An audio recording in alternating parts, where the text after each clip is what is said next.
Hey people, I am so grateful. చెప్పలేదు కదా, మేమైతే శిల్పారామం వెళ్ళామండి సండే రోజు. అక్కడ చాలా రష్ ఉండే. శిల్పారామం లోపల హ్యాండ్లూమ్ ప్రోడక్ట్స్ ఉంటాయనేసి వెళ్ళాము. మేమైతే శిల్పారామం రీచ్ అయ్యాము. వీకెండ్ కాబట్టి చాలా రష్ అయితే ఉందండి. శిల్పారామం ప్లేస్ తెలియని వాళ్ళకి కింద డిస్క్రిప్షన్లో లొకేషన్ డీటెయిల్స్ మెన్షన్ చేస్తాను, వెళ్ళి చెక్ చేయండి. హైదరాబాద్లో ఉన్న వాళ్ళకి మాత్రం ఆల్మోస్ట్ తెలిసే ఉంటుంది. మేమైతే ఈవినింగ్ అయితే రీచ్ అయ్యాము. శిల్పారామం బయట అయితే ఇలా ఉంటుంది. మంచి విలేజ్ వైబ్స్తో బ్యూటిఫుల్గా అయితే ఉంటుందండి. ఇక్కడ టికెట్స్ తీసుకున్నాక లోపలికి అయితే వెళ్ళాలి. టికెట్స్ తీసుకోవడానికి వెళ్ళాను కానీ టికెట్స్ ఇచ్చే పర్సన్ అయితే లేడు. కానీ అక్కడ స్కానర్ ఉంది, స్కాన్ చేసి టికెట్స్ 2 అయితే తీసుకున్నాను. అడల్ట్స్కి 60 రూపీస్, చిల్డ్రన్స్కి 30 రూపీస్. అండ్ కెమెరాస్ లోపలికి అలో లేదు, చార్జ్ చేస్తారన్నమాట. అక్కడ ఫోన్ అయితే అలో చేశారు. అక్కడ అయితే ఒక ఆంటీ కూర్చొని ఉంది. మా టికెట్స్ని అయితే స్కాన్ చేసి లోపలికి అయితే పంపించింది మమ్మల్ని. మేము లోపలికి వెళ్ళాక 2 బొమ్మలు అయితే క్యూట్గా వెల్కమ్ అయితే చేస్తున్నాయి. వీక్ డే కాబట్టి క్రౌడ్ ఎక్కువగా ఉంది. ఫస్ట్ షాపింగ్ చేద్దాం అనేసి షాపింగ్ ఉన్న సైడ్ అయితే వెళ్ళాము. మేము శిల్పారామం వెళ్ళినప్పుడు అక్కడ ఇండియన్ క్రాఫ్ట్ మేళా అయితే నడుస్తుందండి. ఇది central government of India conduct చేస్తారన్నమాట. ఇక్కడ హ్యాండ్లూమ్ ప్రోడక్ట్స్ అయితే దొరుకుతాయి, కానీ కొంచెం కాస్ట్ ఎక్కువగా చెప్తారు. మనం బార్గెనింగ్ చేసి తీసుకోవచ్చు. క్వాలిటీ వైజ్ అయితే బెస్ట్ ఉంటుందండి ఇక్కడ. ఫస్ట్ మేమైతే ఫ్యాబ్రిక్ అండ్ జ్యువెలరీ ఉన్న సైడ్ అయితే వెళ్ళాము. అక్కడ వచ్చేసి స్టాల్స్ వైజ్గా ఉంటుంది అండ్ స్టాల్స్ నెంబర్స్ కూడా ఉంటాయి. అండ్ వీక్లీ స్టాల్ ప్లేసెస్ కూడా చేంజ్ చేస్తారంట. హోమ్ డేకర్ ప్రోడక్ట్స్ అయితే చాలా బాగున్నాయి. అండ్ పక్కన స్టాల్లో ఫ్యాబ్రిక్ అయితే చాలా బాగుందండి. మేము బ్యాంగిల్స్ దగ్గరికి వెళ్ళాము. టోటల్ వాళ్ళు హ్యాండ్తో ప్రిపేర్ చేసిన మట్టి గాజులు అయితే ఉన్నాయి. ఒక పక్క స్టాల్లో అయితే ఒక ఆంటీ అయితే పెయింటింగ్ వేస్తుంది. తనకి ఆర్డర్ వచ్చిందంట, చాలా బాగా డిజైన్ చేస్తుంది. అక్కడ వచ్చేసి Radhakrishna paintings and Yashoda Krishna paintings అయితే చాలా బాగున్నాయి. జెంట్స్కి అయితే ట్రెడిషనల్ వేర్ కుర్తాస్ కాటన్వి ఉన్నాయి. ఎవరికైనా కావాలి అంటే వచ్చి తీసుకోవచ్చండి. కలెక్షన్ అయితే చాలా బాగుంది. అండ్ పక్కన స్టాల్లో బుడ్డి బొమ్మలు అండ్ మట్టితో చేసిన కప్పులు అండ్ ఎలిఫెంట్ బొమ్మలు చాలా బాగున్నాయి. నాకైతే చాలా బాగా అనిపించిందండి. అలా చూస్తూ అయితే వెళ్ళాము. క్లాత్స్ అయితే హ్యాండ్లూమ్ ప్రోడక్ట్స్ అయితే ఉన్నాయి. టోటల్గా కాటన్ కుర్తీస్ ఫర్ గర్ల్స్కి, చేనేత శారీస్ కలెక్షన్ అయితే చాలా బాగున్నాయి. అండ్ చికంకారీ డ్రెస్సెస్ కూడా ఉన్నాయి. నేను తీసుకుందామని అడిగాను. ఒక డ్రెస్ అయితే తీసుకున్నాను. 800కి అయితే ఇచ్చాడు.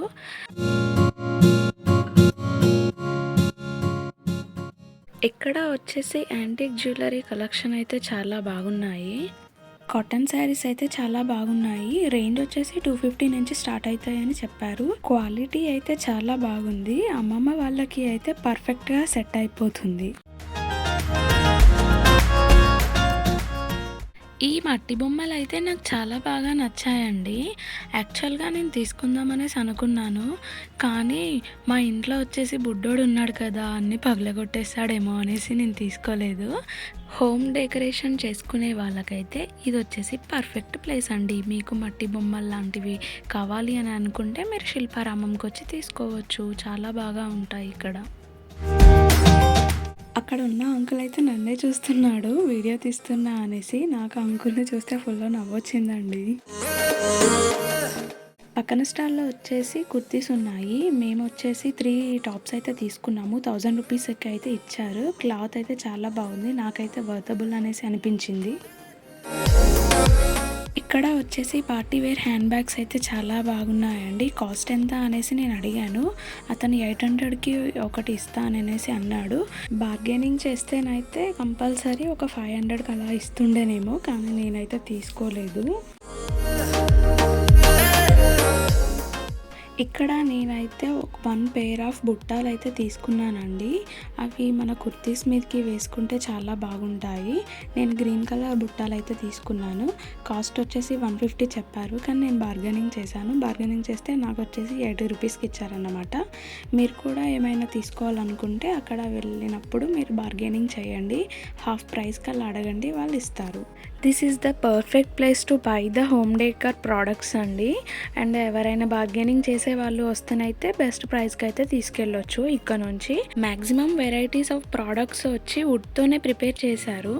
అండ్ మిర్రర్స్ అయితే డిఫరెంట్ అయితే ఉన్నాయండి. అండ్ పెయింటింగ్స్లో డీటెయిలింగ్ అయితే సూపర్గా చేశారు. అండ్ చిన్న చిన్న గణేష్ విగ్రహాలు కూడా చాలా బాగున్నాయండి అక్కడ. అండ్ పక్కన సైడు చూస్తూ వెళ్ళాము. ఫేస్ ఆర్ట్ కూడా ఉంది. మన ఫేస్‌ని చూసి ఎగ్జాక్ట్‌గా డ్రా చేస్తున్నారన్నమాట. మేము వెళ్ళి చూసాము. అక్కడే నైట్ అయిపోతుంది. ఇంకా చూడాలి కదా అనేసి బోటింగ్ సైడ్ అయితే వెళ్ళామండి. బోటింగ్ సైడ్ వెళ్తుంటే అక్కడ వచ్చేసి చాలా ప్రొడక్ట్స్ అనేదైతే పెట్టారు. చిన్న చిన్న జాడీలు, మన పికిల్ పెట్టుకోవడానికి జాడీస్ ఉంటాయి కదా! అలా చిన్న చిన్నయన్నీ అక్కడ ఉన్నాయండి. అండ్ చూస్తూ వెళ్ళాము. ఇక్కడ అయితే మట్టి పాత్రలైతే ఉన్నాయండి. కాస్ట్ అయితే మేము అడగలేదు. ఎలాగూ తీసుకోము కదా అనేసి జస్ట్ అయితే చూసాము. కానీ డిఫరెంట్ డిఫరెంట్ టైప్స్ ఆఫ్ మట్టి పాత్రలైతే ఉన్నాయి. అండ్ పక్కన సైడ్ బోటింగ్ ఉంది కదా అనేసి వెళ్ళాము. అక్కడ ఆల్రెడీ బోటింగ్ అయితే కొంతమంది చేస్తున్నారు. మేము కూడా చేద్దాం అనుకున్నాం కానీ నైట్ అయిపోతుంది కదా, ఇంకా చూసేది చాలా ఉన్నాయి అనేసి మేము వెళ్ళలేదు, చేయలేదు. జస్ట్ చూసాము, వీడియో అయితే తీసుకున్నాము. పక్కన చిన్న టైప్ ఆఫ్ బ్రిడ్జ్ అయితే ఉందండి. కొండ నుంచి వాటర్ ఫాల్స్ వచ్చి బ్రిడ్జ్ కింద నుంచి కొలనులోకి వెళ్తున్నాయి. నేనైతే చాలాసేపు అక్కడ ఉన్నానండి. నాకైతే పీస్ఫుల్గా అనిపించింది. ఇంకా ఇది సండే కాబట్టి క్రౌడ్ ఉంది. కానీ వీక్ డేస్ ఎండింగ్లో కాకుండా వీక్ డేలో వస్తే ఫ్రెండ్స్తో చాలా ఎంజాయ్ చేయొచ్చండి. న్యాచురల్గా చాలా బాగా చేశారు ఇక్కడ. నాకైతే చాలా బాగా అనిపించింది. నేనైతే ఇక్కడ వచ్చేసి ఒక 15 మినిట్స్ వరకు ఉన్నాను. ఆ వాటర్ని చూస్తూ ఉండిపోయాను.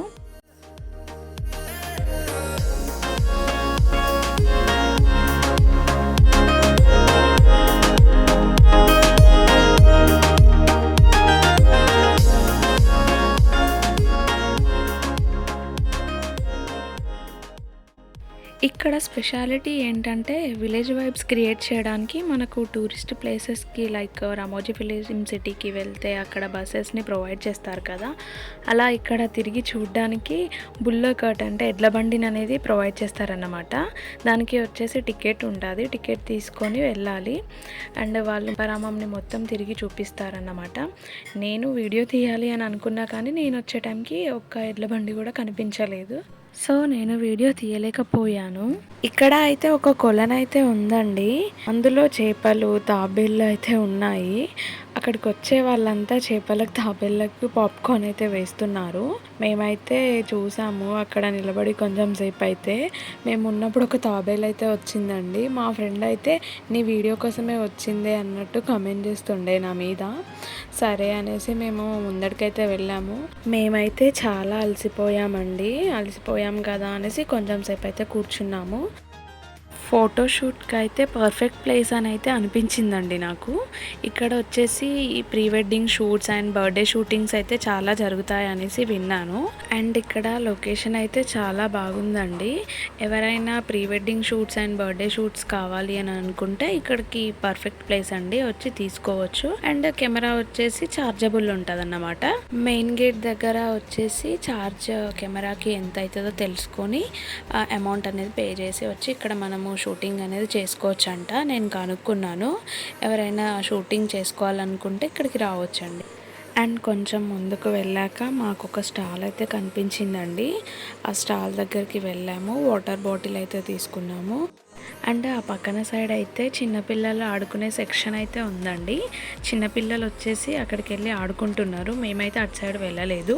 మేము రాధాకృష్ణ సైడ్ వెళ్దాము అనేసి అనుకున్నాము. ద్వాపర యుగంలో వచ్చేసి శ్రీకృష్ణుడు ఏమేమి చేశాడో అనేది ఇక్కడ రీక్రియేషన్ అనేది చేశారు. బాల్యంలో శ్రీకృష్ణుడు ఏమేమి చేశాడు అనేది ఇక్కడ నుంచి స్టార్ట్ అవుతుంది అన్నమాట. అండ్ మేము వచ్చేసి లోపలికైతే వెళ్ళాము. నాకైతే లొకేషన్ అయితే చాలా బాగా అనిపించిందండి. పాతకాలంలో బావిలో నుంచి వాటర్ ఎలా తీసేవారు అనేసి ప్రజలకు తెలియజేయాలని ఇక్కడ ఒక బావిలో నుంచి వాటర్ తీసినట్టు క్రియేషన్ అయితే చేశారండి. అండ్ పల్లెటూరులో ఉన్నవారికి బావిలో నుంచి వాటర్ ఎలా తీస్తారో తెలుసు, కానీ సిటీలో ఉన్న వారికి అయితే తెలియదు కదా. సో వాళ్ళకి తెలియజేయాలి అనే ఉద్దేశంతో గవర్నమెంట్ పాత పద్ధతులను ఉపయోగించి ఇక్కడ ఒక క్రియేషన్ అనేది చేశారన్నమాట. ఇక్కడ ఈ కుండలు ఎందుకు పెట్టారంటే యశోదమ్మ పెరుగుని చిలికి దాని నుంచి వెన్నను తీసి కుండలో వేసేవారంట.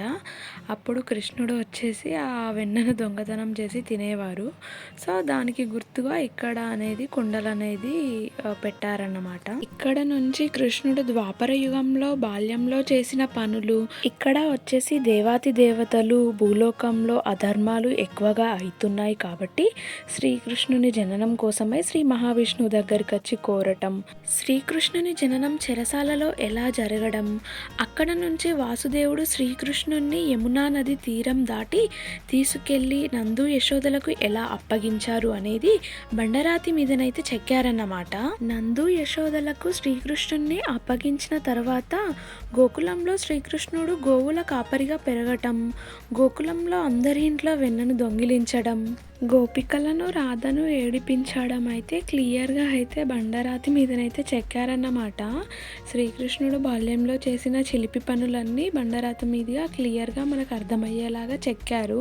కంసుడు వచ్చేసి శ్రీకృష్ణుడి మేనమామ అన్నమాట. కంసుడికి శ్రీకృష్ణుడి వల్ల ప్రాణగండం ఉంది అనేసి శ్రీకృష్ణుడిని చంపడానికి అసురులను అయితే పంపేవాడు, కానీ శ్రీకృష్ణుడు వాళ్ళకి విముక్తి కలిగించేవాడు అన్నమాట. ఇక్కడ అయితే చూడండి శ్రీకృష్ణుడు బలరాముడు వెన్న ఎలా తింటున్నారో నాకైతే చాలా బాగా అనిపించిందండి దాన్ని చూడడంతోనే. అయితే ద్వాపర యుగంలో ఇంద్రుడి గర్వం అణచాలి అనేసి గోకులంలో ప్రతిసారి ఇంద్రపూజ చేస్తాం కదా, ఈసారి ఇంద్రపూజ బదులుగా గోవర్ధన పర్వతగిరి పూజిద్దామనేసి శ్రీకృష్ణుడు ప్రజలను అడుగుతాడన్నమాట. ప్రజలు శ్రీకృష్ణుడు చెప్పిన మాట మీద గోవర్ధన పర్వతగిరిని పూజించడానికి ఒప్పుకుంటారంట. అప్పుడు ఇంద్రుడికి కోపం వచ్చి వర్షంని కురిపిస్తారు. శ్రీకృష్ణుడు ప్రజలను కాపాడడానికి గోవర్ధన పర్వతగిరిని ఎడమ చేయి చిటికెన వేలితో ఎత్తి పట్టుకుంటాడు. కంటిన్యూస్గా 7 days వరకు వర్షం అలానే పడుతూనే ఉంటుంది. సో 7 days శ్రీకృష్ణుడు కంటిన్యూస్గా ఎడమ చేయి చిటికెన వేలితో గోవర్ధన పర్వతగిరిని ఎత్తి పట్టుకుంటాడన్నమాట. అప్పుడు ఇంద్రుడికి శ్రీకృష్ణ లీల అర్థమయ్యి వచ్చి క్షమాపణ అడుగుతాడన్నమాట. ఈ స్టోరీ కూడా ఇక్కడ బండరాయి మీద చెక్కారు, అందుకే నేను ఈ స్టోరీని ఎక్స్ప్లెయిన్ చేశానన్నమాట. అండ్ అలానే చూసుకుంటూ వెళ్ళాము.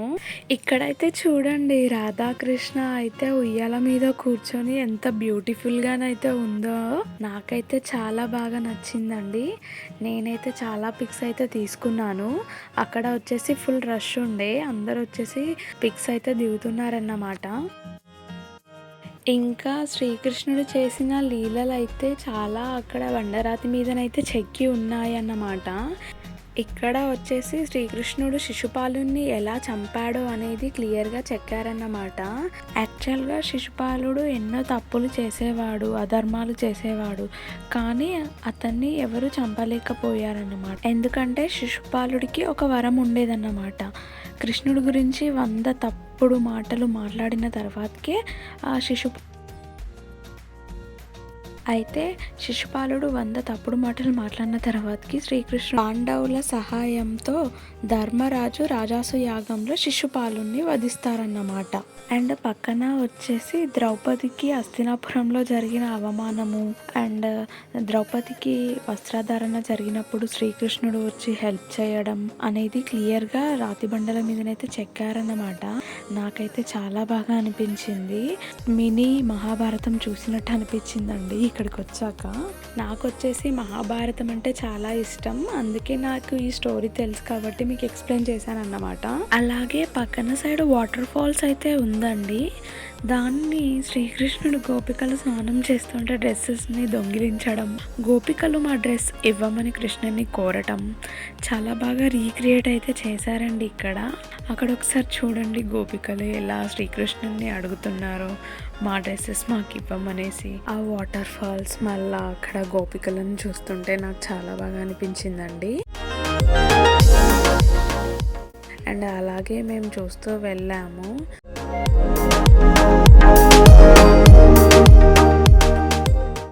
ఇక్కడ అయితే ర్యాబిట్స్ ఉన్నాయి, black and white rabbits and white and black కాంబినేషన్లో అయితే ఉన్నాయి.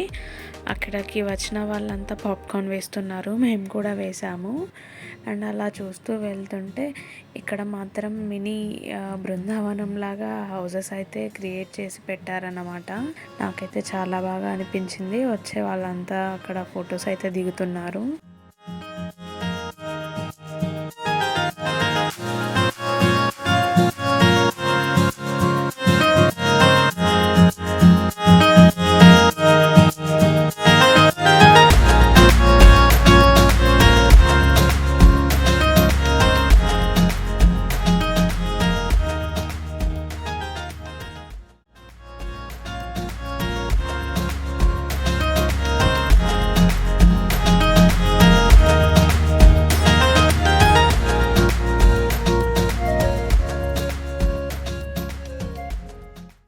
ఇక్కడైతే 2 ఎద్దులనైతే చూడండి. 2 బండగా చాలా క్యూట్గా అనిపించిందండి. నాకైతే చాలా నవ్వొచ్చింది ఆ 2. అలా చూస్తూ అయితే మేము అంకుల్ దగ్గరికి అయితే వచ్చామండి. అంకుల్ వచ్చేసి ఆల్రెడీ ఒకరికైతే ఎక్స్ప్లెయిన్ చేస్తున్నారండి. అండ్ ఎలా వీవింగ్ అనేది శారీ చేస్తారనేసి ఎక్స్ప్లెయిన్ అయితే చేస్తున్నారు అక్కడ. మేము కూడా యాడ్ అయ్యాము, మేము కూడా విన్నామన్నమాట. చాలా బాగా ఎక్స్ప్లెయిన్ చేశారు మాకైతే. ఒక్క శారీ అయితే నేయడానికి వాళ్ళకి 20 days అయితే పడుతుందంట. అంకుల్ వాళ్ళకి డ్రాయింగ్ మొత్తం ఆటోక్యాడ్లో ఇస్తారంట. అండ్ అంకుల్ వాళ్ళు సింగిల్ వీవింగ్, డబుల్ వీవింగ్ అన్నీ చేస్తారంట. యాక్చువల్గా ఇక్కడ కొన్ని శాంపుల్ శారీస్ అయితే పెట్టారు. ఒకటి 1 lakh ఎబో కాస్ట్ అయితే ఉంటుందండి. కానీ ఇక్కడి మాత్రం సేల్స్కి మాత్రం పెట్టారంట. ఓన్లీ జస్ట్ విజిటర్స్కి మాత్రం చూపిస్తారంట ఇక్కడికి వచ్చిన వాళ్ళందరికీ. ఒక్కసారి చెయ్యండి. చెయ్యండి. అంటే మీరు హిందీలో మాట్లాడుతున్నారు కదా, అదే మీరు తెలుగు వాళ్ళ ఉన్నారు, మొత్తం హిందీ మాట్లాడుతున్నారు. ఒక్కసారి చెయ్యండి, నేను వీడియో తీసుకుంటా.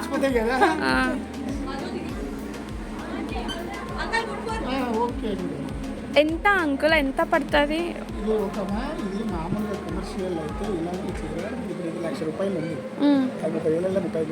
ఇదా? వావ్, ప్యూర్ అన్నట్ట ఇది? Pure silk. ఓకే, వావ్, నేత శారీస్ అన్నట్టు ఇవి, మొత్తం ప్యూర్ అన్నట్టు. ఎంత బాగుందో ఆ కలర్ అయితే. అగో ఆ కలర్ చాలా బాగుంది. అవును, డిజైనింగ్ తెలుసు, ఆర్కిటెక్చర్ నేను కూడా. ఆర్కిటెక్చర్ అంటే మంచి డిజైన్స్ చేస్తారు అన్నట్టు. మరి ఇగో ఇలా కంప్యూటర్లో డిజైన్ చేస్తారు. ఓకే, డిజైన్ తీసుకున్న తర్వాత దాన్ని ఇట్లా మాన్యువల్గా వీవర్ ఏం చేస్తాడంటే, ఒక ఆర్టిస్ట్ మాకు రాదు కదా, దాన్ని ఇట్లా మాన్యువల్గా మేము చేసుకుంటాం. ఎన్ని ఇంచులు రావాలి, ఎన్ని ఇంచుల పొడవు రావాలి, ఎన్ని ఇంచుల ఎడల్పుల రావాలి అనేది ఒక ఐడియాకి వస్తాం. దాని ప్రకారంగా ఇంచుకు ఎన్ని పోగులు వేస్తే ఈ డిజైన్ పడుతుంది అనేది మాకు వీవర్కు ఒక టెక్నికల్ పరంగా ఐడియా ఉంటుంది. ఓకే, మీకు ఎక్స్పీరియన్స్ కాబట్టి, టెక్నిక్ కాబట్టి, ప్రొఫెషనల్ కాబట్టి దాని ప్రకారంగా అన్ని పోగులు వేసి ఈ డిజైన్ తయారు చేసుకుంటాం. ఓకే, ఇప్పుడు ఇంచుకు ఇంత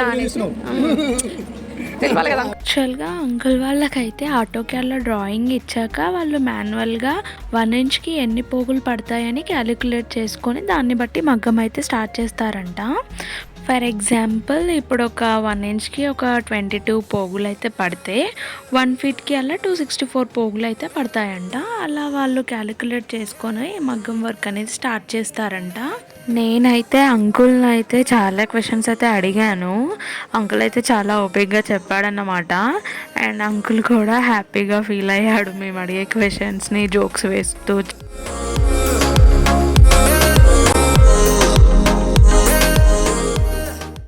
అలా చూస్తూ అయితే వెళ్ళామండి అక్కడ డ్రెస్సెస్కి ఇట్లా. అండ్ ఫైనల్గా మా ఫ్రెండ్ వాళ్ళ మమ్మీ అయితే కాల్ చేసిందన్నమాట. తనకి ఒక శారీ కావాలి చూడండి అనేసి. ఓకే అనేసి మేము శారీ కోసం అయితే చాలాసేపు వెతికాము. And different types of saris అయితే చూసామన్నమాట. నాకున్న మా ఫ్రెండ్కి ఒక శారీ అయితే కామన్గా నచ్చిందన్నమాట. సరే అనేసి వాళ్ళ మమ్మీకి అయితే పిక్ షేర్ చేసాము. తనైతే వైట్ కలర్ శారీ అయితే వద్దు అనేసి చెప్పింది. సరే అనేసి మేము వదిలేసామన్నమాట. అండ్ ఇక్కడ వచ్చేసి జ్యువెలరీ అనేది చూసాము. అక్కడ నేను గాజులు అయితే తీసుకున్నాను. మా ఫ్రెండ్ నేను కలిసి ఇద్దరం షేర్ చేసుకున్నాం అన్నమాట. 4 pieces.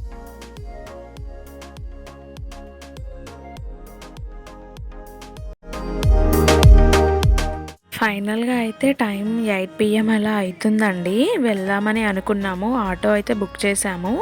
ఇక్కడ అయితే హ్యాండ్లూమ్ ప్రోడక్ట్స్ అయితే చాలా బాగున్నాయి. ఎవరైనా షాపింగ్ చేయాలి అనుకుంటే వచ్చి చేయొచ్చు అన్నమాట. నేను ఫుల్ అలసిపోయాను, కాళ్ళు అయితే ఫుల్ ఆగుతున్నాయి అన్నమాట. సో బయటకైతే వచ్చేసి లెమన్ సోడా అయితే తాగాను. అండ్ ఆటో అయితే వచ్చింది అండ్ బయలుదేరామన్నమాట మేము. అండ్ ఈ బ్లాగ్ ఇక్కడ వరకు చూసిన వాళ్ళందరికీ థ్యాంక్ యూ సో మచ్ అండి. అండ్ మీరు నన్ను ఇలా సపోర్ట్ చేస్తుంటే నేను మంచి వీడియోస్ తోటి మీ ముందుకు వస్తాను. ఈ వీడియో మీకు నచ్చినట్టయితే please share and subscribe to my channel. Bye.